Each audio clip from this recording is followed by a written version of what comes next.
All right, so are you ready to dive into something huge GE? Because in this deep dive, we're tackling the structure of the Bible itself. Yeah, we're talking 66 books written over like, what, 1,500 years? It's daunting. It really is. It's like this massive library we're trying to navigate, and you can get lost pretty easily without a good map. That's what we're aiming for today, understanding how it all fits together. And you know what's interesting? Even people who've heard a ton of Bible stories, maybe their whole lives, they might not get how it all connects. Exactly. It's like having a puzzle but no picture on the box to guide you. So today, we're not just putting the puzzle together, we're figuring out why those pieces go where they do. But before we zoom in on the details, let's get that big picture view, the Old Testament and the New Testament. Two parts, one epic, interconnected story. Totally. And we got to emphasize, the Old Testament, that was the Bible during Jesus' time. Can't just skip over it. It's the foundation. Like, the New Testament wouldn't make sense without it. Right, like trying to watch a sequel without seeing the original movie, you'd be totally lost. 100%. Okay, so let's crack open that first volume then, that Old Testament. We've got law, history, poetry, wisdom, even glimpses into the future. It's a lot. It is. Imagine it like a treasure chest, yeah. But organized, each compartment's got its own kind of treasure inside. I like that, facets of the divine, right?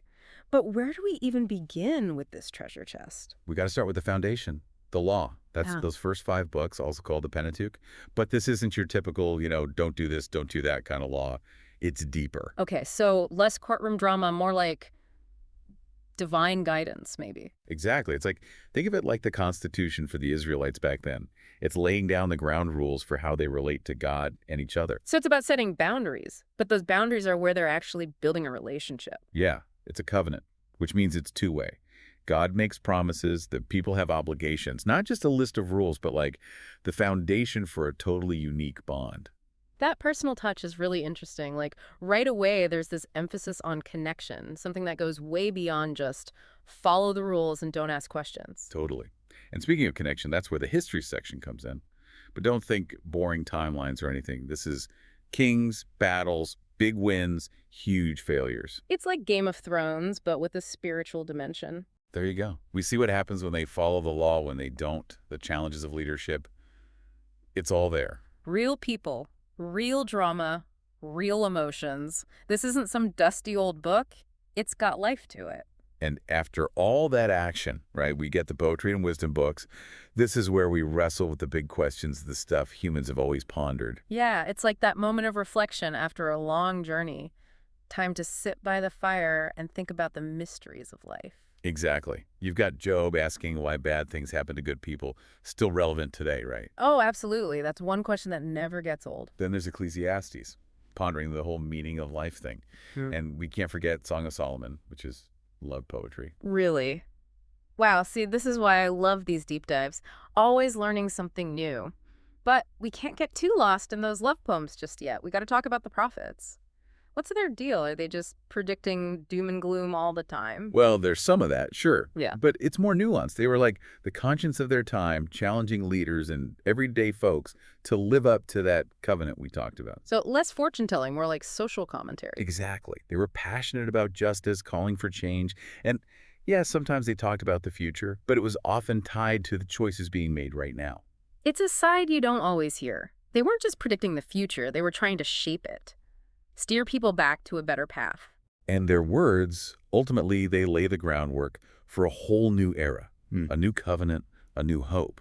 But that's a story for the New Testament. All right, so we're shifting gears now, leaving the ancient world of the Old Testament and entering a whole new era, the New Testament. New Testament, new hope, right. It's like you can almost feel the energy shift when you turn that page. Yeah. Something big is about to happen. Exactly. And that something is really a someone, Jesus. But here's where it gets really cool. We get not one, but 4 different accounts of his life, teachings, the whole deal. The Gospels, Matthew, Mark, Luke, and John. 4 different perspectives on the same story. So how do we know which one is the right one? It's not about picking a winner. Think of it like having 4 witnesses to an event. They might notice different things, right? Emphasize different details. But together, they give you a much fuller picture. Okay, so it's like piecing together a puzzle. Each gospel is a different piece. Precisely. And each writer had their own reasons for writing, their own audience. Hmm. Matthew, for example, he was writing mainly for a Jewish audience, so he's big on showing how Jesus fulfilled those Old Testament prophecies. Fascinating. It's like we're getting a behind-the-scenes look at how these stories came to be. Right. And then you've got Mark, he's all about action, miracles, a more fast-paced, exciting style. Appealing to a different crowd, maybe a little less patient, you Hmm. know? But okay, let's say we've read all four Gospels. We've got a good sense of who Jesus was, what he did. Then what? Does the story just end there? That's where Acts comes in. Think of it like the sequel. We see what happens after Jesus isn't physically around anymore. How do his followers, who are just ordinary people, how do they keep his message going? So it's less about Jesus himself and more about the ripple effect he had. Exactly. Acts shows us the early church being formed, all the struggles they faced, how they spread that message. It's a wild ride. And probably not without its share of arguments and disagreements. A new religion doesn't just appear out of nowhere without some growing pains. Oh, for sure. Which brings us to the epistles, basically letters. Letters, like snail mail. Pretty much. These were written by early church leaders, Paul especially, to different groups, and even just regular people who were trying to figure out this whole Christian life thing. So more like practical advice than grand pronouncements, almost like getting a letter from a mentor, someone who's been there and gets it. That's it. We see them dealing with real-world problems, social justice, conflicts, what it means to follow Jesus when things get tough. It's surprisingly relevant even now. It is, and we'd be remiss if we didn't talk about the book that tends to, well, freak some people out, Revelation. Ah, yes, Revelation, the grand finale of the New Testament. Mhm. Definitely the most unique book in the Bible. To put it mildly, visions, symbolism, prophecies, it's a lot to unpack. A lot of people try to take it literally and end up terrified. What's the deal with all of that? Context is key. John, the guy who wrote it, he was living in exile, probably facing persecution. Apocalyptic imagery, it was kind of their language back then for expressing hope when things were really bad. So, less about a literal end of the world and more about encouraging people to hold on to hope even when things look bleak. You got it. Yeah. It's about good overcoming evil no matter what. A message that, frankly, we can all use sometimes. Absolutely. Wow, we've covered a lot in this deep dive. Feels like we've trekked through the entire Bible from start to finish. We have. But hopefully now you see it's not just like a random assortment of stuff. There's a structure, a narrative, each part playing its role. Yeah, it's like we've unlocked the code, and now we can appreciate it on a whole other level. Exactly. Knowing the structure is like having that map we talked about earlier. You don't get lost so easily. You need wisdom. Boom, Proverbs. Feeling lost. Ecclesiastes is waiting for you. It's like those personalized recommendations you get on streaming services, but for, your soul. Ah, that's a good one. And the best part is, you don't need some fancy degree to get something out of it. It's for everybody. Right.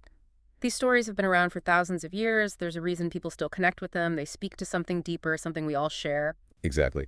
The Bible, for all its intricacies and all that, at its core, it's about the human experience. Joy, sorrow, success, failure. That search for meaning. We've all been there. We have. So as we wrap up this deep dive, we want you to walk away with a fresh perspective. Don't be afraid to explore, ask those tough questions, really wrestle with it, and find your own connection to it. Because just knowing the structure, that's step one. Letting it open your mind, your heart, that's where the real journey begins. Couldn't have said it better myself. Oh. So until next time, keep exploring, keep asking those big questions, and keep diving deep.